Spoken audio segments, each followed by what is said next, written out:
Peggy 12.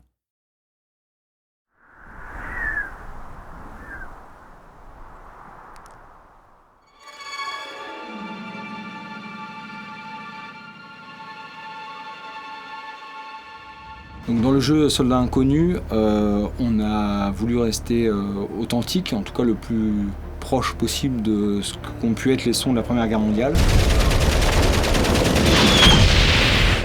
Donc c'est pour ça qu'on est à la fois parti à Verdun, enregistrer des sons, des ambiances, découvrir l'univers sonore de ce lieu. Et on a récolté aussi un grand nombre d'objets qui nous ont permis d'enregistrer ensuite au studio les sons de grenades, les sons de barbelés.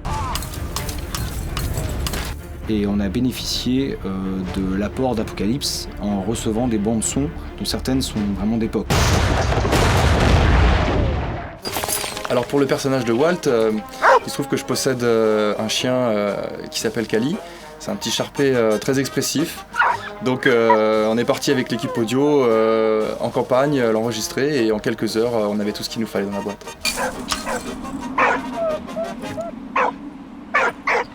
Donc, dans le jeu, les personnages communiquent grâce à des bulles visuelles contenant des pictogrammes. Et on s'est donc posé la question du langage à utiliser.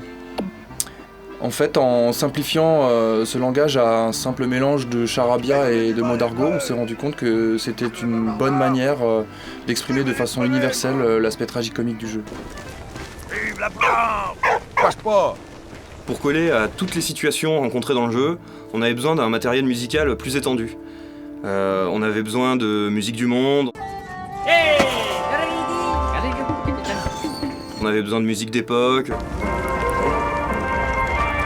On a aussi une forte identité sur les lieux, mais aussi sur les personnages.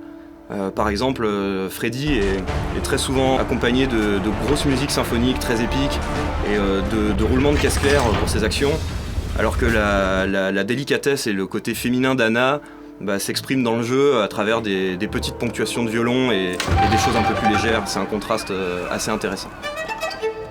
Dès le début du jeu, on a imposé le piano comme instrument dominant, parce que c'est un instrument très expressif et qui a aussi une dimension très universelle et intimiste.